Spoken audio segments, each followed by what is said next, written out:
All right, good afternoon, Abuja. Welcome to Hard Facts on 95.1 Nigeria Info. Nigeria Info is your trustworthy, passionate, and conversational radio. And we get talking 247 here on this frequency. Amazing conversation, in depth. We'll bring the finest personalities as analysts to review some of the stories. We get your perspective, your input, and it enriches our discourse every single day. So thank you so much for being a part of it. From the morning crossfire show to what's happening in Abuja, the Sunnyside show, and now that we officially welcome you to Hard Facts. Itodo, how are you taking in this shock of the new prize? An acquaintance of mine put out a message earlier today saying if you see him in a public transportation, the along that we have in Abuja, ensure that you don't freak out, because he's just trying to go with the times right now and he will not be able to afford the new pump price. Who says it's going to be cheaper? The prices of tree fare along and drop is going to quadruple.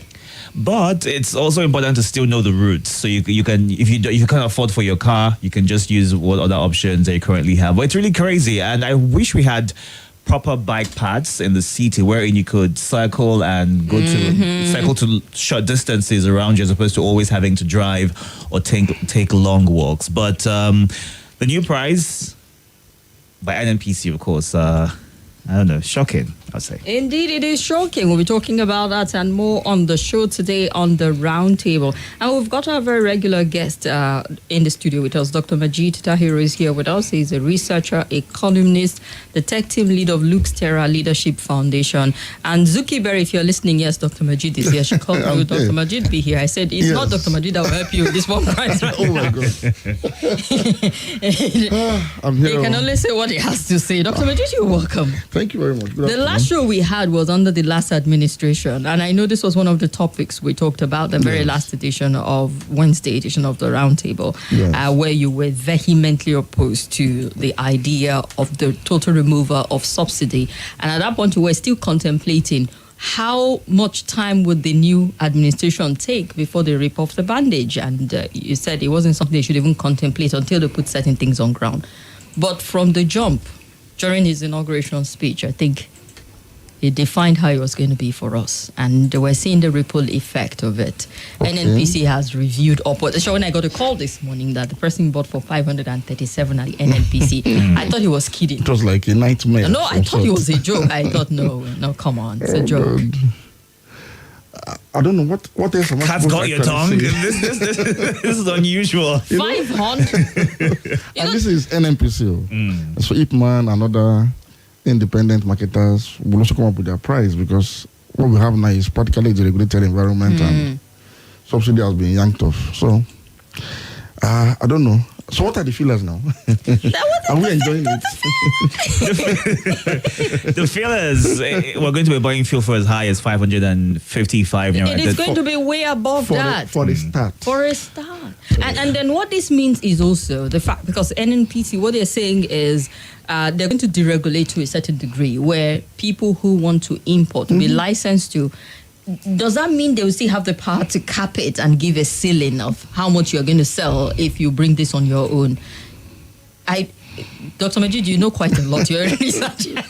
You are stunned as we are here, right? Am I stunned? No, I'm not really stunned. You can say I'm laughing. You can say I'm taking it very, very easy. I mean, I'm not stunned at all. So I'm actually, I don't know. I'm trying to get feelers from our listeners and the general public as to how they are coping with this. Maybe we should do the show differently and then start. You know why I'm saying that? Yeah. Because it may not have occurred to a lot of people, but in the last election, majority of Nigerians overwhelmingly voted for subsidy removal. Maybe they don't realize that they did that. Yes. How so? I don't understand. The three leading candidates all unequivocally said they were going to remove subsidy. There was a demonization of subsidy in this country that I consistently challenged. I challenged that narrative consistently. So it's a different thing to talk about this, maybe the corruption around the management of the subsidy system. But to begin to talk about subsidy as though subsidy in itself is an anathema to development and growth was a fallacy. And you always emphasize that. And this narrative that was thrown around, and a lot of people believed it, that subsidy was on petrol or subsidy on consumption. And I asked this question: do you drink petrol? Do you drink petrol for lunch, for dinner, or for breakfast? Do you drink it when do you go to the filling station and ask them to give you a cup of petrol to drink? A glass of fuel, please. Something like that. Is that so? How do you describe subsidy on petrol as subsidy on consumption? And people believed it. Now, as it stands today, Nigerians don't even know how to go about reacting to this matter, because what Tinub essentially did was, one, to fulfill his own campaign promise. He promised to remove subsidy, and he got voted for that, and he has helped his colleague contestants to fulfill one common campaign promise that they all had. Yes. That is what Tinub Because, I recall the Labour Party candidate also did say he was going to remove I remember when Peter Obi made his first statement on subsidy removal on Arise TV. I placed a call to NLC. I'm saying this on air today. To say, this is a wrong idea that will haunt NLC when the time comes. And that time has come today. I said, Peter Obi is run on the platform of the Labour Party. A party that is owned by NLC. NLC actually registered the Labour Party. They are the owners of that party. And NLC has a different idea on how to go about this whole issue, which is fix refineries locally. Let us refine locally before you think of yanking of subsidy. That we have no business importing in the first place. Otherwise, don't touch subsidy, because it's not our fault as Nigerians that you as government cannot fix your refinery to refine for us. So you don't transfer the punishment of your ineptitude to us. That is the cardinal point of NLC. And NLC have fought this battle with government since at least 1999 that I know. What brought so much to limelight was the struggle against subsidy removal. OPJ tried to remove subsidy. Labour refused, resisted. Nigerians also supported that resistance. Strikes were called severally. The same thing with Jonathan. When Jonathan called for the subsidy removal, it so happened in 2012. And so Labour has been resolute on this matter, that look, this is not what they believe in. And so when the candidate on the platform made the point, pointedly, that he was going to remove subsidy, I had to call the attention of the people at the Labour headquarters to say, are you listening to your candidates? That if, for instance, he sustains this narrative, on what ground are you going to oppose a government that will be elected that is not your own candidate on these principles you hold dear since at least this whole constitution that started since 1999? And Festus Keyamo issued a statement immediately. Also, draw the attention of the NLC to this father that just raised immediately then that, look, if any reason we win this election and we decide to remove subsidy, know that you cannot actually oppose it because your candidate has said so and you have said nothing about it. I then advise that, look, there needs to be an in-house conversation between the Labour Party, the organized labor movement in Nigeria, and their candidate to say, no, adopt our own position on this matter and run with it. That didn't happen. And Obi similarly promised to remove subsidy. And a lot of people voted for him based on that promise and other promises. But there were also some interviews where it felt like he was going to put certain modalities on ground before the subsidy removal is subsidy removal. But if it's partial, I mean, the impact will not be really hard on Nigerians. Removal, then. The truth is, every government has removed subsidy partially. That's why the price kept going up, and they're returning some subsidy to make it still affordable. So that has been going on. So when you now say you want to move subsidy, it means you want to move it completely. Go and check their statement. It's open, it's in the public. You know what I'm saying is, our hands are tied today. Because Labour cannot actually go on strike on this matter. But you're meeting with the government now. What are they meeting the government for, really? What are they going... If I were Tinub, I would just show them the candidates, the position of the candidate to the election. Say, it is what you voted for that I've just implemented. You should be thanking me. You should be clapping for me. You should be commending me. Yes. But Dr. Majid, isn't there a different approach to addressing this? I have said it severally now. I mean, you are speaking to exactly. the converted. You know, I'm making this point. Nigerians allow themselves substantially to be bamboozled, to be deceived, to view subsidy as a demon that needs to be exercised. And it's important that draw this out. It's important that call out Nigerians on this matter. So that as we are going forward, we now need to hold all of our leaders, both those that are leading our political parties, those that we are supporting as candidates, we need to hold them accountable and get them corrected before they lead us astray. Have you noticed that the PDP have not issued any statement about this? The Labour Party has not issued any statement. Atiku has not, P2B has not, and Nigerians are suffering across board. I think one of them I need to confirm. Go ahead, Dr. Majid. So, no, because I don't see what are they going to say differently. Because the man has just done what you say you are going to do. Now, before this administration came into power, they always mentioned that things are going to get really difficult before they get easy. Yes. And this could be the difficult phase starting right now, even though there are no measures to mitigate. But then again, we have the $800 million, which is meant to be shared to include poor people to ensure that they're able to handle whatever sufferings come out from the removal of fuel subsidy. And the payment of these monies was left until this new administration. You would have thought that they would put that out there or use the funds to do something substantial, which would be able to ease whatever pressures come out of this removal. But then that is not a solution to this problem. Absolutely not. And I don't even subscribe to taking any loans for palliatives. Nigeria is too poor. We have too many poor people to want to embark on palliatives. So what you should be doing is, how do you work hard to move people out of poverty first? It's when you have an overwhelming population of prosperous people, then you have those that are on the fringe that for multiple reasons they can't simply climb the ladder of prosperity. That we talk about palliatives for them. When you have 103 million multidimensionally poor people that are hungry and live below $2 per day, you shouldn't be talking about anything like palliative. How many people are you going to give palliative to?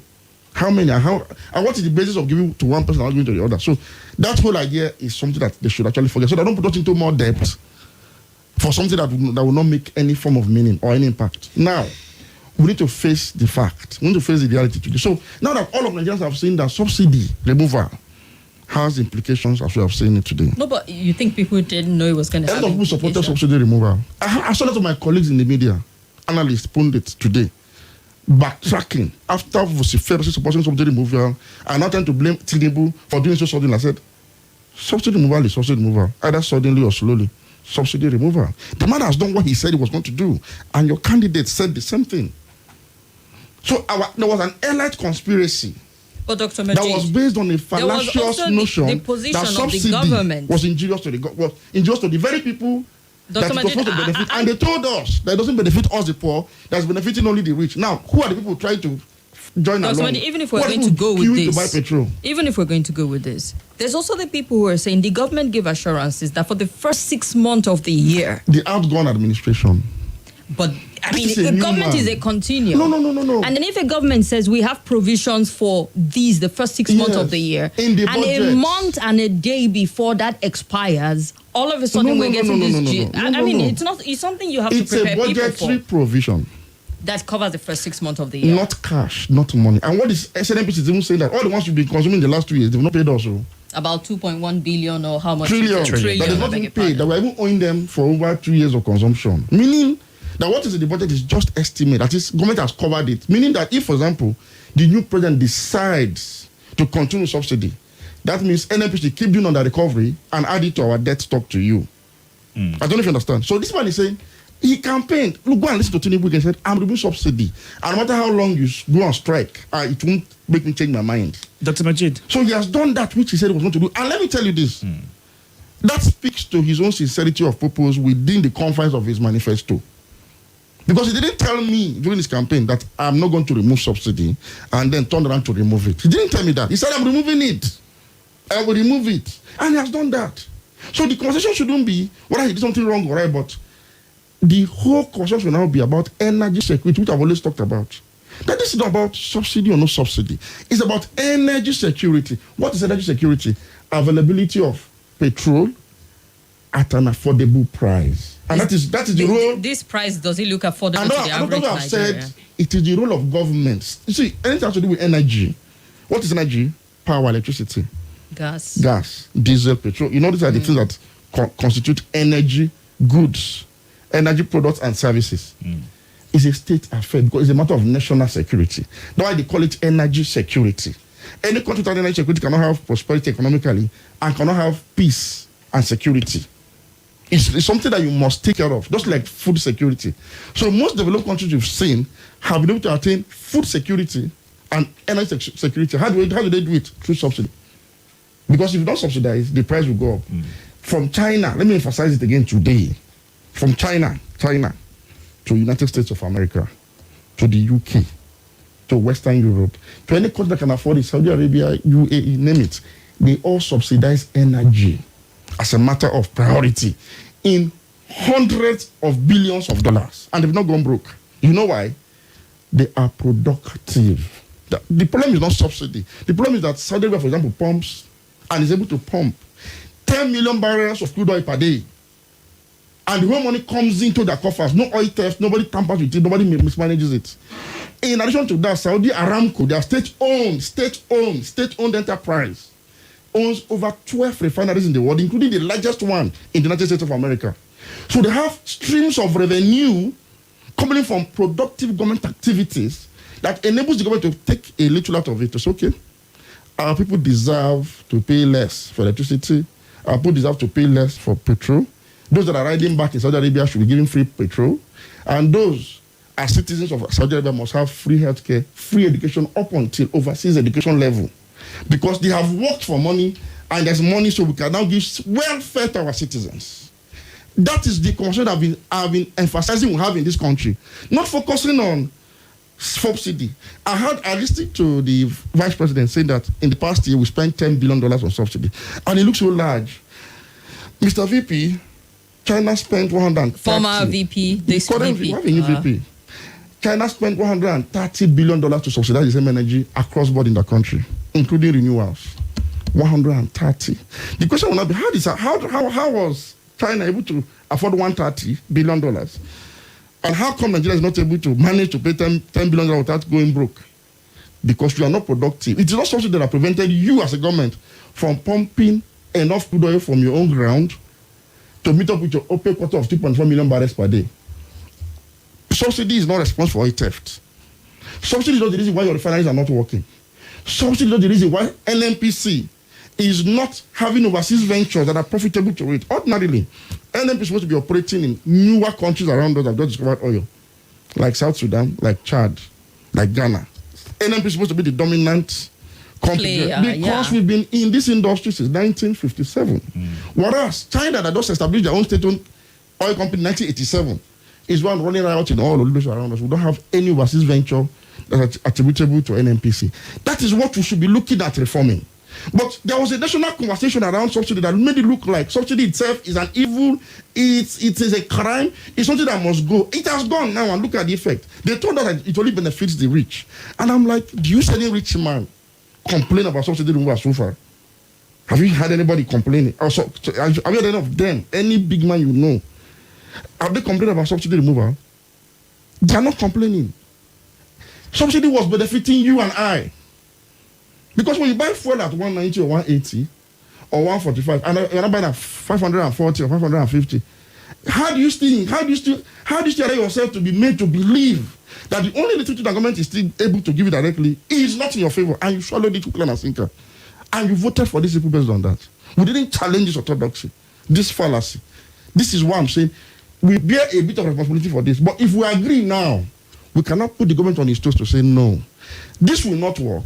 After this, it cannot work. All right, Dr. Majid, we'll take it up from here. We'll look at how it cannot work and what to do. Nigeria Info. This is an announcement.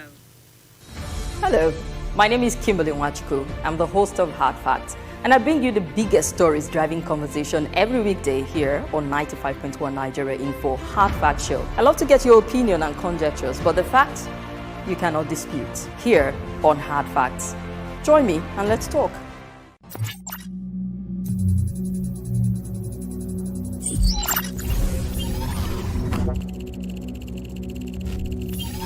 Connection established.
Audio Jungle.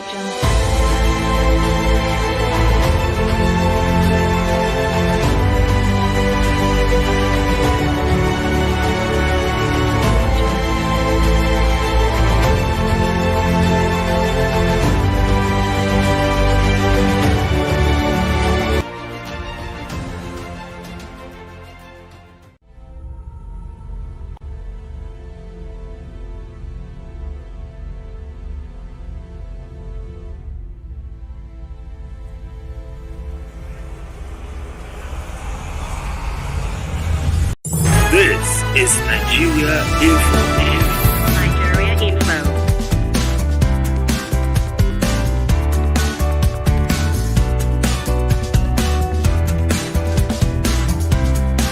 This is Nigeria Info. Nigeria Info.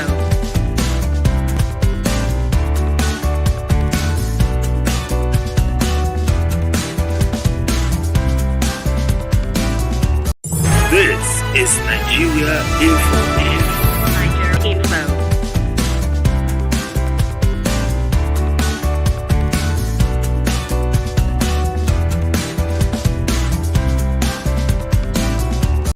This is Nigeria Info.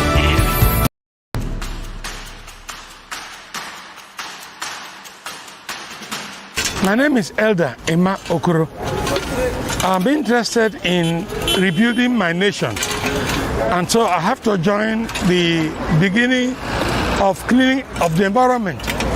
The Gariki environment here is totally filthy and unhealthy for our people. So when Mayor Fortune decided that Abuja should come out, I decided to join because it's for the good of our people, our children, our wives, and our families.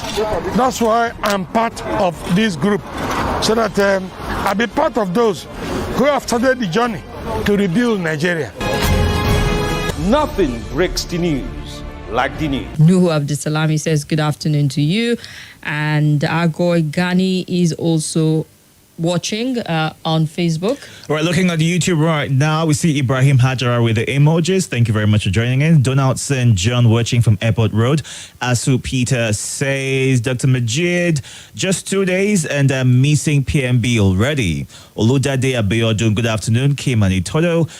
And Dr. Majid, Mr. President, should, as a matter of fact, of urgency, provide succor for Nigerians to cushion the effect of this subsidy removal. Savio Nkanang says everything went up, including food prices and transportation. At the saying of subsidy is gone. We are just at the mercy of God. Arch Noel, yes, PO said he would remove subsidy, but not in a manner it would not affect the masses. He said that it would not be with full force, but the current president might have just made that pronouncement. And Akukini Samson says, God bless Nigeria. My candid advice to Nigerians is to brace themselves for hard times ahead. And Benga, Godwin, Geoffrey, thank you so much for joining the conversation. So, Dr. Majid. No, you see, you talk about June. Yes. There was an agreement for June. They had it covered till June. At least we still had the month and a day see, before. the budget is not a constitution. The budget is just a law that was passed to back up somebody's spending plan for the year. That law is amendable. And so, for example, the president can decide not to implement that aspect of the law. So what he has done is, look, everybody knows I campaigned on this. So I've started it. I've hit the ground running, starting with this particular one. And so, what ordinarily you should have expected is, if he was interested in going on with subsidy, he would have simply allowed NMPs to continue to do what they are doing now, and probably send like an amendment to the Appropriations Act in the National Assembly, proposal to say, look, include so amount for projections for subsidy payment. Like I said, this is not cash. Nigerians don't have the money now to pay for subsidy. So what would have happened is NMPs would have continued to use their cash flow to do on the recovery, while government will be bidding time to save money again to pay them for their lost revenue. But this man said, I am going to remove subsidy. He was emphatic about it. You see, to Asiwaju, our president, his only thing for remove subsidy was simple. He thinks it's not economically sensible. He thinks, let's just move it and put the money somewhere else. It's a waste. That's his own thinking. For P2B, it's about corruption. It's corruption, it's corruption, it's corruption. So I'm going to dismantle the criminality, blah, blah, blah, blah. And he used the word immediately. He's like, go and look at it straight. For Article 2, it's a bit of, I think there's corruption and that is also a waste. But three of them had a consensus opinion on this. Dr. Majid, We are going to remove subsidy. we're focusing on the man who says subsidy is gone on Inauguration Day. That is which some people feel was campaign promise. I mean, even if you make campaign promises, I've not said what you said. There are ways you go about it and just prep the people. I know the previous administration has been talking about removing subsidy. So you see, that's why I started by saying, you Nigerians, in this one, we all somewhat prepared the national mood for subsidy removal. Because when Obi said it, and Atiku said it, and Tinub said it, we didn't get the uproar that we're getting now. Then to say, don't try it. I was like a low. But didn't we get the NLC vehemently resist this when President Buhari? No, not even as at that time. I remember the last time when the candidate of their party said, I will do subsidy, it was mom. Look, I'm trying to point out the issues so that maybe we can have a national consensus about the solution. But I also think that the president, in his own wisdom, thinks this is the best thing he can do under the circumstance. But he's supposed to now say, no, we don't think it's the best. There are better ways to do this same thing. But first, what other ways are there to do it? I mean, maybe it's time to just push it towards the president to see how he can work. Thank you very much. I've said it severally, and I will repeat it today again. Government should start cutting waste by cutting cost of governance first from its own self. If there's any time to send the national fleet, it is now. If there's any time to sell off all the limousines and all the luxury vehicles in the fleet of the president and governors, it is now. If there's any time to cut down on patronage and all forms of waste, it is now. I use the word waste because some waste are actually legitimate. It's not as if it's corruption. Now, the second phase is corruption. I want to see a government that is committed, our president must be committed to run a lean, efficient, and prudent government where 1 naira will not be spent for something that's supposed to be for 50 kobo. It has to be something that must be put in place now. This is the starting point, not from subsidy for petrol for the poor.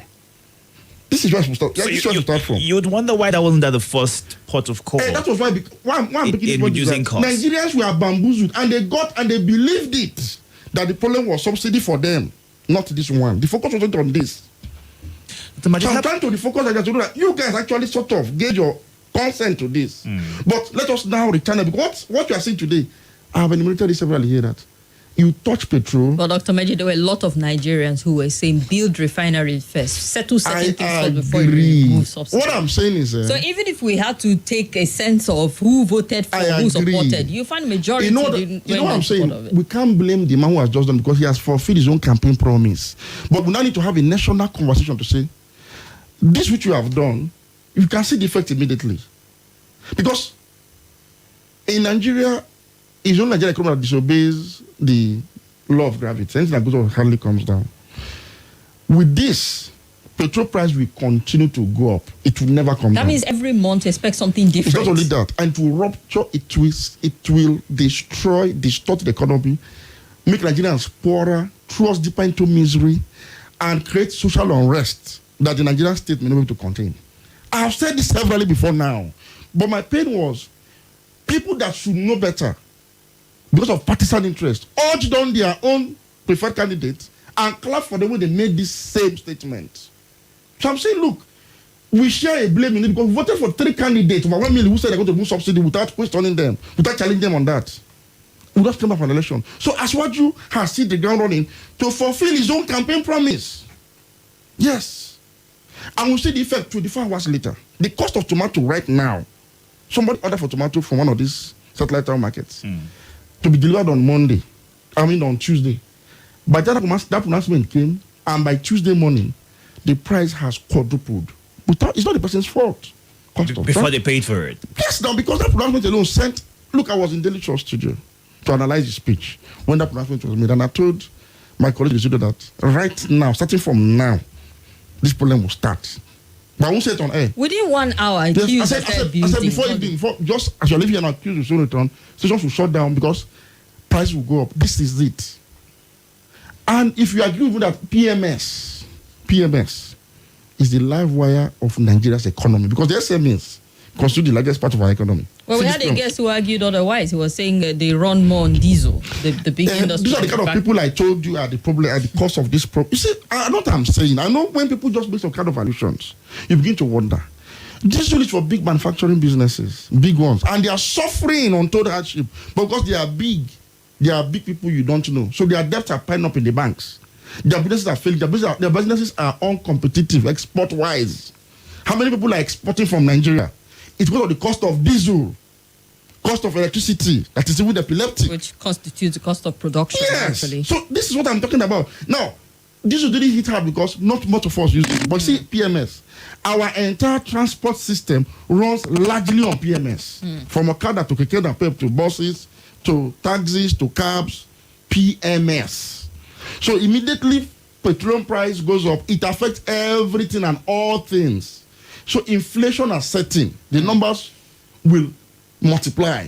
It's going to be miserable because wages are still stagnant. And so our lives are about to be more miserable. But I'm saying that we are a bit complicit because we didn't ask the right questions. So that is the time. Just 24 hours is enough for us to come out to our senses. So the person who told you that PMS does not affect cost of production because it is diesel, is you still holding the same opinion by today? Is he? The same person who said it affects only the rich, that the subsidy was only benefiting the rich. How many rich men have you heard complaining? You know, I asked the same question during the Naira redesign Buhari. That how many people did you see queuing up at the banks to collect money from ATM? It's not the same poor man. But initially they gave us the idea that it's against big men and we swallow the hook and sinker. Somebody somehow convinced us that it is the big men that the subsidy benefits are not you. And you believed it. When the person saying it is a big man, the person telling you this is a big man, and he's telling you that the thing benefits only me and my friends. So because of that, because I love you, I want to yank it off, and you believe it is true. Now we have seen them line up to enter along. We have seen them queuing up at the petrol station. There was a video I saw from Port Harcourt. It's like people queued over there at NNPC, one of the NNPC stations in Port Harcourt. And so when they opened up the gate now and they unveiled the new price, nobody could drive in. I didn't see any SUV on the queue. They don't even queue. You know, people that own big men, they have numbers of the gas station managers. When they want to buy fuel, they open gate for them. They come in through the other gate, buy and go. You hardly see convoy of cars queuing to buy fuel. It is commuter vehicles you see. You know the regular. So these are the people that these things are going to affect most. And we saw it long ago. I said, don't remove subsidy. Thank God we had a conversation last week here. Said, it's also something you should contemplate. It will rupture the economy. The rupturing has started. But my pain is, maybe this will teach us a lesson now to not always accept certain fallacious orthodoxies dogmatically and run with it as a people. And not interrogate it from all sides. Yes. And I've given a lot of comparative analysis. America, of all places, subsidizes PMS. Directly. America. United States of America. In addition to subsidizing food, America spends undeclared amounts of dollars in trillions for their food subsidy program. No, nobody bothers to talk about it anymore because it's a matter of national security. America has an elaborate social security system, elaborate, that is in trillions of dollars. What are we doing? How much is the Nigerian government paying for something that they're crying? Nigerian government situation is like a father who is very responsible and lazy, who is not hardworking. But the little money he's getting, he drives a Mercedes-Benz, he has concubines, and he's living lavishly. There is not complaint that he don't need to feed the children properly because he gives them free ride to school every day. So she wants to eradicate that free ride to school so that you're able to increase feeding and healthcare allowance for them. And the children themselves said, actually, it's true. If they stop taking them to school, Daddy will have money to give us food. Daddy will have money to give us more things that will make us better. Without questioning Daddy, who is riding a Mercedes-Benz, who is living lavishly on family income, without being prudent. That's what happens. I mean, not to be too hard on the people. Yes. Every day you constantly hear we're spending so much amount of money on subsidy and all of that.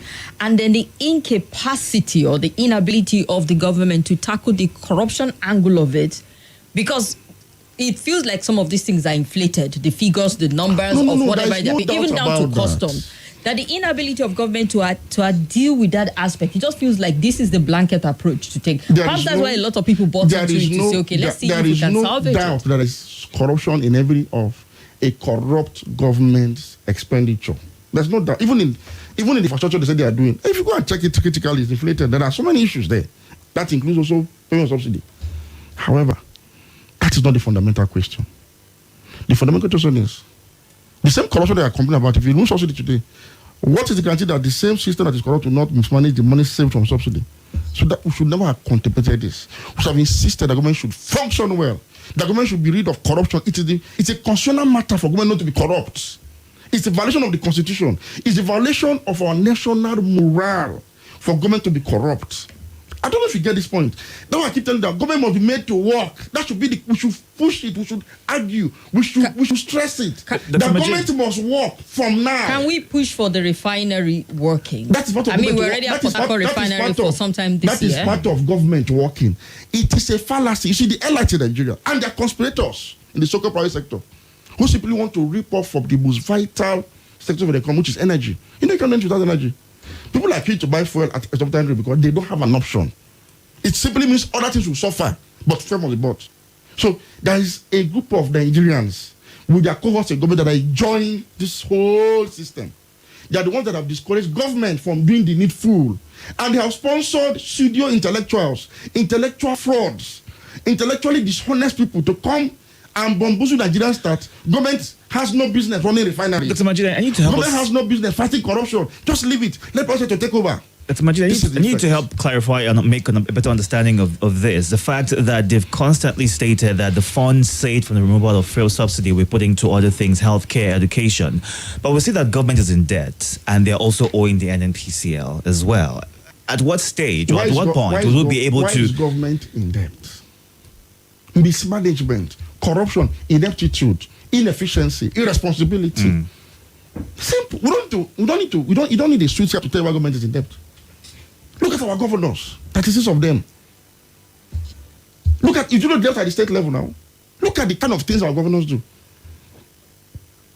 In this outgone government, even by their own admission, by their own anti-corruption effort, we saw a minister that was said to have consumed 22 billion naira in his own ministry. Many more will come out by the time they start opening books. It's been going on forever. That is what we need to tackle. Because from source subsidy removal, they will start removing the responsibility of even providing roads for you. They will start removing responsibility of providing water for you. They'll tell you in social country, water is not free. Well, how many people do government provide water for? People bought their own... For those that they provide water for, public water that we still pay for. They will still, it's either they increase the price of public water supply or they abolish and tell you in social country, they will look for one country somewhere and bring it as an example and tell you, in those countries, government don't provide water and citizens are happy. So it is one after the other. This was how government abandoned responsibility for public education. Look at our public schools today. Look at our public schools today. This was how they abandoned healthcare, rural infrastructure, roads. Look at the wages our people are receiving today. Nigerians are paid higher in 1980 than today because of continuous degeneration in our foreign exchange regime and quality of standard of living in Nigeria. So in 1980, when we are receiving less than 200 naira as minimum wage, it is higher than what we are receiving today, 30,000 naira. So these are the real issues, a holistic approach to solving our national problem, within which we have the issue of energy crisis. Now, but Bola Tinubu had his own idea. It might not be, it is not even, it might not, it is inadequate in my own opinion. But I'm saying, there was a national consensus about this matter he has just done. That is what I'm challenging. I'm saying, we played ourselves into that national consensus. So you can't fault the man. So it's just now that the effect is being felt if it is prolonged further than this. Because some people tell you, it will soon fizzle out, that we should normalize. The same way they told you that naira scarcity we should normalize. That people start buying a recharge card by the roadside with transfer. If you want to buy 2 pieces of orange, you use transfer. That's how it's done in China. No, they told us all of this until people died and they reversed it. So people are still thinking that maybe it will still normalize. After the initial rush, people will get used to it. But by the time the price of PMS keeps going up and never comes down, I don't know what we'll do then. Because even if people don't react, even if there is no protest against it, it will now further depress our economy. And there is nothing, let me say this clearly, there is nothing that President Tinub will want to do, no matter how well intentioned those things are, that will succeed because of this one single problem. Because if you don't have energy security, that is availability and affordability, nothing will work for that economy. Nothing. All right. Diesel was deregulated and subsidy was removed. Has diesel come down in price? How much is kerosene today? No, but if the purchasing capacity of the average Nigeria is improved, but it is not. That's also a drawback. So, talking about debt, start by selling off the presidential fleet. Start by cutting all the waste. I look at our Nigerian leaders, our presidents, past and present, will behave like imperial lordships. If you look at the UK, for example, if you look at the UK monarchy, if you see where they behave, because they are monarchs, the Queen wake up in the morning, or now they have King Charles, they say he's going to inspect the Royal Constabulary and their fleet of horses. And so he goes, they line up, they shake him, he shakes them, red carpet, ceremony here and there, because they're not the heads of government, they're not the heads of state. So they don't have a work, really, that they are doing. That looks like what our president here, that strikes an image of our presidency, who is supposed to be the head of government and head of state. But look at the British Prime Minister. He's always working as if somebody is chasing him and his cabinet ministers. Even they are taking over a handover ceremony, it's not very elaborate. He simply goes to Buckingham Palace to take permission and comes back, and by the next day, cabinet is out. 45 days later, if you're not doing well, they kick you out. That is head of government. They're always in a hurry. They don't have the luxury for all of this. We need to transform the headship of our government to be like a head of government in other climes where they're not having the same problem we're having. It starts from there. So to tackle our debt crisis, to start cutting government waste and corruption, did I warn that Nigeria can no longer endure patronage system? Have I not been warning that this time is not the time to settle anybody with comment appointment where he can make money? This is not the kind of Nigeria. I've been saying it. That Mr. President, if you are appointing people, even from within your party, appoint those who have integrity, appoint those who have the skill set for responsibility they can undertake with KPIs. Because what you should be looking at now is good governance as a reward, not patronage for a few. All right, Dr. Majid, let's get to hear some thoughts in before we go for the break at this point in time. Let's hear your input. Call us up on 0700 951 0000, or you can call 0809 5974869 or 0809 9930137. Tony is still asking what will be the impact, the effect of Dangote Refinery on this subsidy removal. And that person said, my earnest prayer night for crude oil to dry up. What's supposed to be the blessing that turned out this way? Problem with oil sectors beyond what we ordinary citizens know. No wonder President Buhari said it's easier to control his cows than to control Nigerians. Welcome to you. Hello. Good afternoon. Good afternoon to you. My name is Emeka. Welcome, Emeka. Go ahead. All right. This subsidy removal we are talking about is going to cause a lot of uncontrollable harm to the Nigerian economy. Now, you look at this is the only thing Nigerians are benefiting from as a Nigerian. You don't have any other benefit from government except fuel subsidy. They want to remove it. After removing fuel subsidy, what next? What will be the next? What would they want again to remove? They have done everything they have done. The borrowing damage that has been done, there's no solution to the deficit we have already on ground. They are looking at subsidy is the only problem that is costing them money. They refuse to constitute a panel or an institution that will oversee this subsidy expenses, how it's being managed, how it's being curtailed, so that they can sustain it and help the economy. And as Welcome to you. Hello, good afternoon, Itodo and Kimberly. Good afternoon. It's Kingsley calling. All right, go ahead, Kingsley. Removing subsidy, the way and manner President Tinub just mentioned or professed of removing subsidy, he's so in a hurry. Itodo said he's going to remove subsidy, but there should be palliatives. Things should be put on ground so that people can absorb the shock. But on the inauguration day, somebody stands up and say the subsidy is gone. This is the way to do it. Compare it the way Itodo said it. The way Tinub is doing it is not the way he said it. Because Tinub has not even settled in his office. He has not even appointed ministers. He has not even hit the ground. All right, thank you very much. Let's hear another caller. Hello. Hello, good afternoon. Welcome to you. My name is Charles. Go ahead, Charles. Hello. We can hear you. Go ahead. My concern is the same. The president right now is the one that even cooked for people along the road 2012. Celebrated that they should stop this subsidy. And even this thing was done earlier. It should not be up to this amount we are talking about today. It's not up to it because he was the one that stopped Now, when I talk to some of his supporters, they say that the president has no courage. That's what I tell you. He has no courage. He's a baby president. That's all. But that's the bet. When Peter said he's going to remove it, he didn't say he's going to remove it. That he merely comes saying he's going to put he's going to fight corruption first. That even if you remove the subsidy, it's not going to be high as it's going to be today, because what is making it to be high because of the corruption inside it. Like this pipeline, the people that he was first of all, he was one that told us that the people that were seconding for are government people. People that were selling crude oil. All right, sir. And then before we now talk about it, so he did say he would remove it just like the president right now. All right, sir. Thank you very much. Like thank you. Let's hear another caller. Welcome to you. Hello. Good afternoon. Yeah, Welcome to the show. Good afternoon. Thank you, ma'am. Mr. Majid, Dr. Majid, sorry. Good afternoon, sir. Yeah, we enjoy your analysis. Honestly speaking, I don't know how I'm going to survive this month. With this kind of things in every tool, no single tools left behind. And this amount of beggar is 800.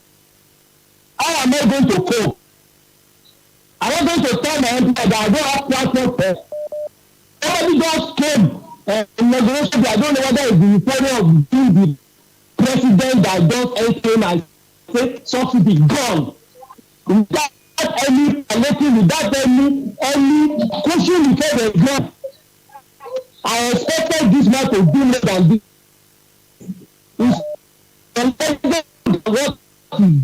Oh dear. On Monday. Your connection is really poor, sir. We were trying to make out what you're saying, but it wasn't improving anyway. Welcome to you. Hello? Good afternoon. What's your name? My name is KD. Good afternoon, sir, Dr. Mujib. Good afternoon, sir. Sir, you have spoken very well. But I still have an issue with the fact that you are conceding or agreeing that the way it is removed is good. You see, this subsidy has been with us for a very long time. They themselves agree that it was a scam. For 8 years, they did not do anything. They did not put anything in place to cushion the effect of removing it absolutely like this. If the man has the power to remove it absolutely like this, what has he done to check marketers, filling stations, who without any... Hello? We can hear you. Go ahead, please. Who without any policy, without any consideration, hike their own pump price, even when the price has not reached them yet. The president should have been able to put this kind of thing in place to be able to make sure that as you remove it, the price will flow. Not to shortchange Nigeria the way they are now. This look is at an what announcement. Nigerians are passing through now. All right, sir. They must go. But must it go the way it went? That is enough to meet your needs.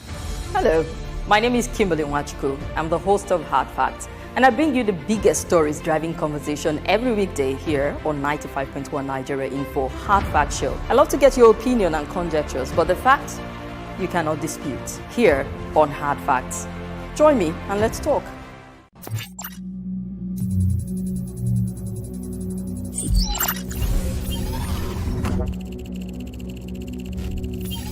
Connection established.